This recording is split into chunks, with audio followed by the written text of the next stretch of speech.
बिस्मिल्लाहिर्रहमानिर्रहीम। अस्सलामु अलैकुम स्टूडेंट्स, आज हम 10th क्लास का नेक्स्ट टॉपिक पढ़ेंगे जिसमें हमारे पास टॉपिक है gaseous exchange in humans. Last time हम लोगों ने पढ़ा था गैसियस एक्सचेंज इन प्लांट्स, और उससे पहले हमने कुछ डेफिनेशंस डिस्कस की थी जो हमारे पास थी, इस तरह सेलुलर रेस्पिरेशन। इसके अलावा हमने ब्रीथिंग के बारे में पढ़ा, और इसके साथ साथ हमने जो था वो गैसियस एक्सचेंज के बारे में उसकी डेफिनेशन को डिस्कस किया था। आज हमारा नेक्स्ट टॉपिक है जी गैसियस एक्सचेंज ह्यूमंस। इसमें हम बात करेंगे सबसे पहले गैसियस एक्सचेंज, जैसे हमने डेफिनेशन को डिस्कस किया था, सेम ऐसे ही ये डेफिनेशन भी हमें बता रही गैसियस एक्सचेंज।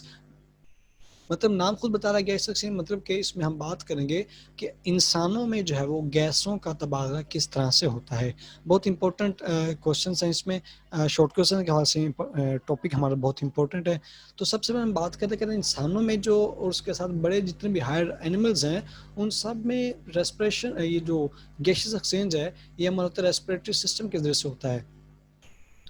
रेस्पिरेटरी सिस्टम के दो हिस्से में डिफाइन किया गया, इसको दो हिस्सों में डिवाइड किया गया है। पहला हिस्सा हमारे पास आता है जी एयर पैसेजवे, और दूसरा हिस्सा हमारे पास आता है जी लंग्स का। पहला हिस्सा एयर पैसेजवे, यानी कि इस हिस्से का नाम खुद ही हमें बता रहा है हवा का रास्ता। दूसरा हमारे पास लंग्स है, और ये दोनों के दोनों रास्ते जो हैं, these are the responsible for the fresh air to the respiratory sites. ये दोनों के दोनों रास्ते जो हैं या जो पार्ट्स हैं हमारी बॉडी में, फ्रेश एयर की रिस्पॉन्सिबिलिटी इनकी जिम्मा है। नेक्स्ट हम बात करते हैं जी एयर पैसेजवे के हवाले से। तो एयर पैसेजवे में हम कहते हैं ये वो रास्ता है जो काम क्या करता है कि ताज़ा हवा को हमारी बॉडी के अंदर लेकर आता है, और इससे जो है ऑक्सीजन हासिल करने के बाद दोबारा से इसी गैस को जो है वो वापस निकाल लेता है। इनके कार्बन डाइऑक्साइड दोनों टर्म्स को हम देखें, अगर इसकी को हम देखेंगे तो the air passageway consist of parts which outside the body, through which the outside air comes in the lungs. हवा जो है बाइट से हमारे लंग्स के अंदर दाखिल होती है, and after exchange of gases is goes out, कि हमारे अंदर जो है वो गैसों का तबादला करने के बाद ये बाहर चली जाती है। तो इसमें हम पार्ट्स की बात करेंगे एयर पैसेज में कौन कौन सा हिस्सा है। तो सबसे पहले हमारे पास आता है जी नॉस्ट्रिल्स की बात करते हैं, फिर हम बात करते हैं नेजल कैविटीज़ की बात करेंगे, इसके बाद हमारे पास फेरिंग्स आता है, फिर हमारे पास लेरिंग्स है, फिर ट्रेकिया है, फिर ब्रोंकाई है, ब्रोंक्यूल्स हैं, एल्वेओलर डक्ट हैं, और एल्वेओलर सैक्स हैं। ये सब के सब जो है एयर पैसेजवे का ही हमारे पास हिस्सा है, जो अपना बहुत ही इम्पोर्टेंट रोल पर प्ले करते हैं for gaseous exchange in humans. ये पहला रास्ता हमारे पास है। तो हम बात कर रहे हैं नेजल कैविटीज़ के हवाले से। तो नेजल कैविटीज़ का देखा जाए, कहते हैं हमारे पास नेजल कैविटी जो है इसके अंदर म्यूकस मेम्ब्रेन होती है, इसको सिलेटेड सेल्स ने कवर अप किया होता है। और ये चीज़ जो है अगर हम देखें नेजल कैविटी को, ये हमारे पास नेजल कैविटी का रास्ता है। नेजल कैविटी एक्चुअली कहते हैं किसे, हमारे पास ये जो नाक के अंदर खाली जगह, ये वाला हिस्सा जो है, ये खाली हिस्सा, जो खाली जगह को हम कैविटी का नाम देते हैं। तो इस हवाले से कहते हैं हमारी जो नेजल कैविटी है इसको सब डिवाइडेड किया गया है। Nasal cavity is subdivided into 3 passageways by the projection of bones from the wall of internal nose. अंदरूनी नाक से के बाद हमारी जो 3 small bones, projection of bones हैं, इसने आपके नेजल कैविटी का रास्ते को 3 हिस्सों में जो है डिवाइड कर दिया है। अगर हम बात करें इसके अंदर हमारे पास जो हेड्स होते हैं, म्यूकस होते हैं, जो हमारे पास बहुत ज़्यादा रोल प्ले करते हैं हवा के, या जो हमारे पास गैस या एयर हमारे पास आ रही है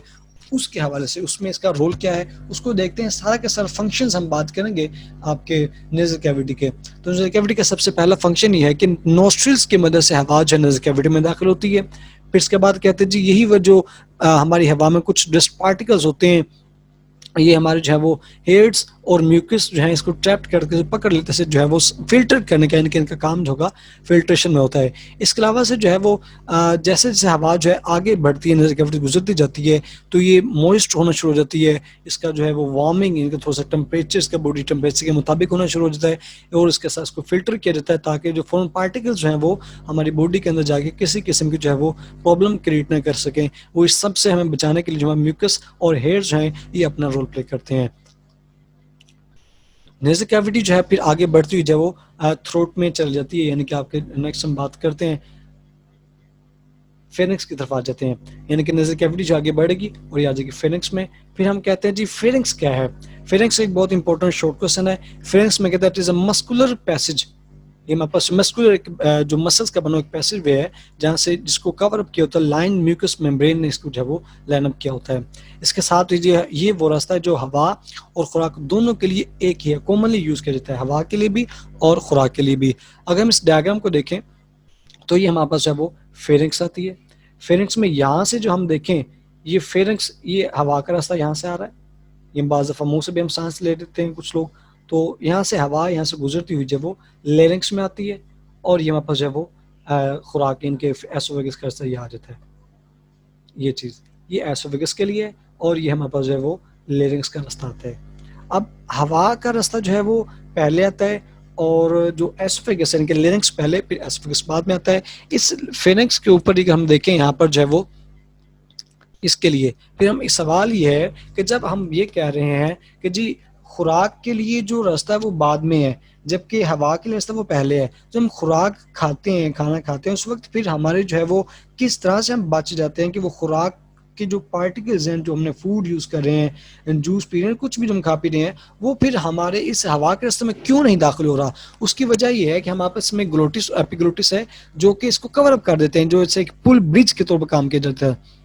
ऐसे ही ब्रिज जो है, जैसे हम सांस लेते हैं तो उस दौरान ये आपका जो ब्रिज होता है कवर हो जाता है, यानी खाना जब हम खाना खाते हैं उस दौरान की बात की जा रही है। जब हम खाना खाते हैं उस दौरान हमारा जो फेरिंक्स के जो लेरिंक्स का रास्ता है इसके ऊपर एक ग्लोटिस होती है जो उसका कवर अप, उसके ढक्कन की बात की जाती है। ये ढक्कन बंद हो जाता है और खुराक जो इसके ऊपर से गुजरती हुई है वो आपके एसोफेगस एसोफेगस जो है उस हिस्से में चला जाती है। ये हमारे पास जो एसोफेगस मैंने बात की ये हमारे पास खुराक का रास्ता है। अगर हम बात करें आपके पास ये जो है मजीद बढ़ती हुई फेरिंक्स जो आगे बढ़ती हुई जो दो हिस्सों में बढ़ जाती है, एसोफेगस में और लेरिंक्स में। जैसे एक कॉमन सी बात करें, एग्जांपल की बात करते हैं जी, एक रोड जो है वो आगे बढ़ता हुआ जो है वो दो लेफ्ट और राइट दो हिस्सों में बढ़ जाता है, एक जो है वो लेफ्ट की तरफ जा रहा है, एक जो है वो राइट की तरफ, लेकिन पीछे से तो एक ही आ रहा है। इसी तरह आपके पास फेरिंक्स जो है ये भी एक ही रास्ता लेकिन आते हुए कॉमनली दोनों हिस्सों में डिवाइड हो जाता है। लेकिन अब यहाँ पर मसला जो हमने अभी डिस्कस किया वो ये मसला कि इसमें पहले जो है हवा का रास्ता आ जाता है और फिर बाद में जो है वो खुराक का रास्ता आ जाता है, इसमें से खुराक में गुजरना है। अब हम बात करें अगर जो है फिर इसमें से हवा जो होगी वो आपकी फेरिंक्स से होती हुई जो है वो लेरिंक्स में आना शुरू हो जाएगी। फिर बात करते हैं ग्लोटिस क्या है। ग्लोटिस एक इंपॉर्टेंट जो है वो शॉर्ट क्वेश्चन है। ग्लोटिस में और इसके अगली जो हमारे पास हेडिंग है एपिग्लोटिस है, ये दोनों में डिफरेंस बहुत इंपॉर्टेंट है, पूछा जाता है लाहौर बोर्ड के हवाले से और वैसे भी जो है वो पीटीबी सिलेबस के हवाले से हम इसको डिस्कस करते हैं, इसमें जो ज़्यादातर पूछा जाता है। ये जो ओपनिंग है लेरिंक्स की, जो ओपनिंग है लेरिंक्स का जो ढक्कन की बात करें जिसकी ओपनिंग है जिसका खुला है उसको हम नाम देते हैं ग्लोटिस का नाम दिया जाता है। और ये ग्लोटिस जो है इज अ नैरो ओपनिंग, ये बहुत छोटा सा जो है वो सुराख होता है, होल होता है, ये हमारे फेरिंक्स के ऊपर पाया जाता है और ये हवा को ये आगे बढ़ता होता है जो है वो लेरिंक्स में पहुंच जाता है। नेक्स्ट अगर हम बात करें एपिग्लोटिस की तो पीछे हमने पढ़ा था ग्लोटिस, अब बात करें एपिग्लोटिस के हवाले से। तो एपिग्लोटिस जो है दैट इज अ ग्लोटिस के जो गार्ड्स हैं, उसके जो फ्लैप्स हैं जो उसको कवर अप करते हैं, इनको ग्लोटिस को भी खोलने और बंद करने की जो रिस्पॉन्सिबिलिटी है वो हमारे पास एपिग्लोटिस के पास है। Glottis is the guarded by a flap of tissues, इसको जो है टिश्यूज ने कवर अप किया तो उसको जो खोलने और बंद करने में मदद देते हैं उनको हम नाम देते हैं एपिग्लोटिस का। अगर हम देखें हमारे पास ये है एपिग्लोटिस, तो जब हवा इसमें से गुजरेगी तो उस वक्त ये ओपन रहेगा और इस तरह से आ जाएगी। लेकिन जैसे हम खुराक की बात करेंगे तो खुराक के दौरान ये जो है जब हम से अपना खाना निगलते हैं, खाना अंदर लेते जाते वक्त स्वेलिंग करते हैं, उस दौरान आपकी जो एपिग्लोटिस होगी ये जो है वो ग्लोटिस को बंद कर देगा, जिससे आपका जो विंड पाइप यानी कि जो ग्लोटिस का रास्ता जा रहा है लेरिंक्स की तरफ जा रहा है वो बंद हो जाएगा और खुराक आपकी जो है वो आसानी तौर पर यहाँ से आगे मूव करके आपके एसोफेगस में चले जाएगी। इसमें हम देखते हैं, कहते हैं epiglottis has a muscular controlled hinge like action and serve as a lid which automatically covers the opening of the pharynx, larynx during the action of swelling as they prevent the entry of food or the liquid into the larynx। तो जैसे मैंने बात की कि ये एक automatically process, हम सांस लेते हैं, खाना निगलते हैं, उस दौरान आपके जो एपिग्लोटिस है ये ग्लोटिस का ढक्कन कह लें कि उसका खुराक जो होल है उस होल को बंद कर देते हैं ये टिश्यूज, और इससे क्या होगा आपकी जो खुराक होगी खाना निगलते वक्त आपका ये पहला वाला ये तो हिस्सा तो बंद हो जाएगा, खुराक आसानी तौर पर जो आपकी एसोफेगस में चले जाएगी। और अगर हम सांस की बात करें तो उसने इसी के खुलने से जो है वो आपकी हवा जो है वो फेरिंक्स से लेरिंक्स तक पहुंचना शुरू हो जाएगी। नेक्स्ट हमारे पास ये आता है जी लेरिंग्स। बहुत इंपॉर्टेंट टॉपिक हमारा शॉर्ट क्वेश्चन है जी। ये भी जो शॉर्ट क्वेश्चंस आपके सामने आ रहे हैं, ये जो आपको बताए जा रहे हैं, इसको आपने जब वो अपनी बुक्स ऊपर जब वो लिख लेना है, निशान लगा लेना है, ताकि आपको जब कभी आप याद करने की कोशिश करें या इससे कुछ भी लर्निंग करें तो आपको आसानी तौर पर चीज़ें वो याद हो जाए, आपको रिमाइंड रखे इससे। हम बात करें लेरिंग्स क्या है, तो लेरिंग्स में कहता है that is the box which are made of the cartilage. अब हम बात करते हैं कार्टिलेज क्या है, तो कार्टिलेज भी एक कनेक्टिव टिश्यू की टाइप में से आता है, जैसे एक बोन है या हड्डी है, ये भी जो है वो इसमें आता है। ब्लड भी कनेक्टिव टिश्यू है, कार्टिलेज भी कनेक्टिव टिश्यू में ही आता है, लेकिन दैट इज डेंसर, ये इतना डेंस हम इसको कहेंगे, इतना जो है वो स्ट्रॉन्ग फ्लेक्सिबल होता है, स्ट्रॉन्ग नहीं होता, लेकिन ना इतना मजबूत, जैसे हड्डी मजबूत होती है वैसा ही नहीं होता, थोड़ा सा नरम होता है। जैसे आपका कान की बात की जाए, एक दिखाने के लिए जो कान है, उस कान को देखें आप आसान तौर पर जो है वो मरोड़ सकते हैं, उसको लचक इसमें है, थोड़ी फ्लेक्सिबिलिटी इसमें है। सेम ऐसे जो कार्टिलेज होता है, ये होता है बोन की तरह ही है, काम इसका जो है कनेक्टिव टिश्यू में ही होता है, लेकिन ये उससे डेंस काम होता है बोन से। और इसमें जो स्ट्रेंथन की बात करें या इसकी जो डेंसिटी की बात करें, इसकी जो स्ट्रोंगर जिसकी क्वालिटी है उसके बारे में बात करें, तो ये हार्डनेस की बात करें तो ये से थोड़ा कम होता है बोन से। फिर हम बात करते हैं ये जो लेरिंग्स है, ये आपका ट्रेकिया और फेरिंक्स के दरमियान का जो रास्ता है उसे हम नाम देते हैं लेरिंग्स का। आपके सामने ये ट्रेकिया आ गया, ये आपके पास जो है वो फेरिंक्स आ गई, और इस ट्रेकिया और इस फेरिंक्स, इसके दरमियान का जो रास्ता है इसको हम नाम देते हैं लेरिंग्स का। नेक्स्ट हम बात करें, कहते हैं यही जो लेरिंग्स है इसको हम नाम वॉइस बॉक्स का नाम देते हैं। सवाल हमारा जो आपको बताना था वो ये why larynx is called voice box, एक ये सवाल आता है, या define voice box, what is voice box, ऐसे मुख्तलिफ किस्म के क्वेश्चंस किए जाते हैं। तो बस उसमें एक जनरल सी बात अपने याद रखें कि सवाल आपको जिस तरह से भी जिस मर्जी अंदाज से आए उसका जवाब यहाँ से ही शुरू होगा कि जी आपके पास जो लेरिंग्स है ये कार्टिलेज का बना होता है, ये आपका उसकी लेंथ आपको बता देगी कहाँ से कहाँ पर क्या होता है, और उसको वॉइस बॉक्स कहते हैं। क्यों कहते हैं, उसकी वजह से आए क्योंकि यहाँ पर जो वोकल कार्ड्स पाए जाते हैं, these vocal cords are the fibrous bands, ये फाइब्रस बैंड्स के बने होते हैं, और ये जो है आपके स्ट्रेचेबल होते हैं थोड़े से। जैसे ही हवा में से गुजरती है ये वोकल कार्ड्स वाइब्रेट होते हैं, और इन्हीं की वाइब्रेशन से जो है वो साउंड प्रोड्यूस होता है। इस वजह से आपके लिरिक्स को जो है वो वॉइस बॉक्स के नाम से भी जाना जाता है।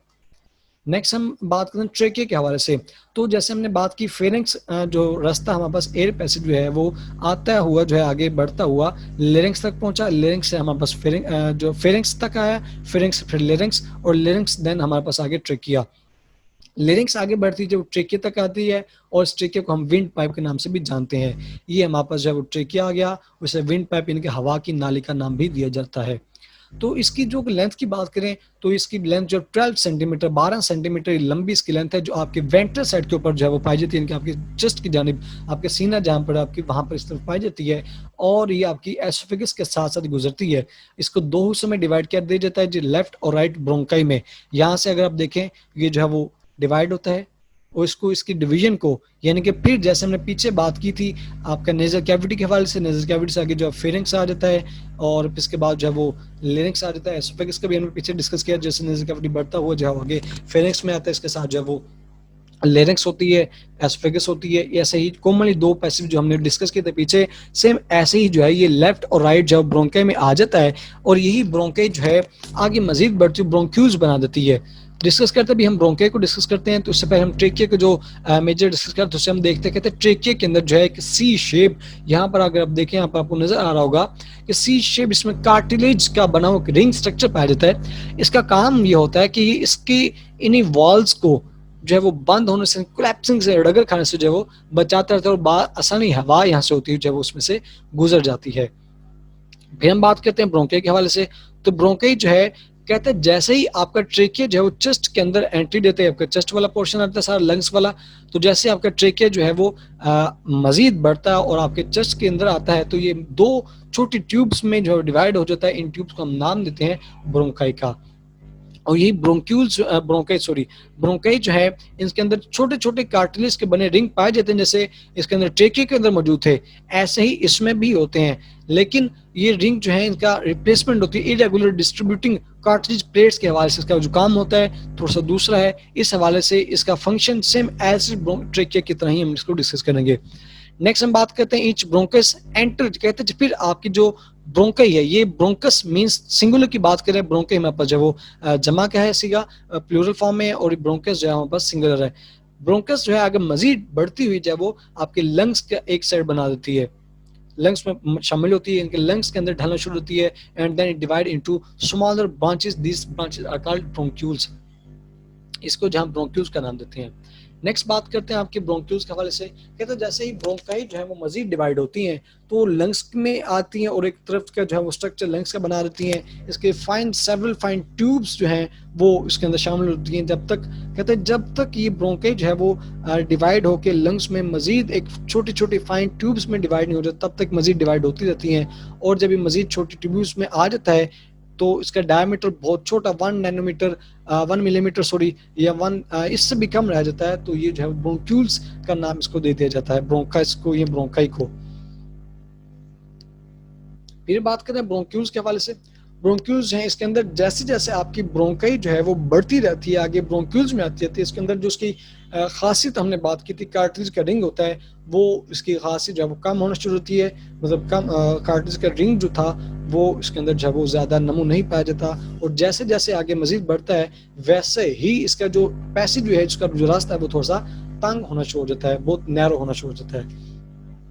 नेक्स्ट भी बात करने के अंदर यही जो है, और जब मजीद ये ब्रोंक्यूल्स में आ जाता है तो टोटली तौर पर जो मुकम्मल तौर पर जो कार्टिलेज का जो रिंग इसमें पाया जाता था वो खत्म हो जाता है, और फिर ये जो है एक सर्कुलर स्मूथ मसल्स के फॉर्म में जो है वो आना शुरू हो जाता है, बन जाता है, ब्रोंकाइल्स जो है वो सर्कुलर मसल्स की बन जाती हैं। फिर हम बात करते हैं एल्वुलर डक्ट के हवाले से,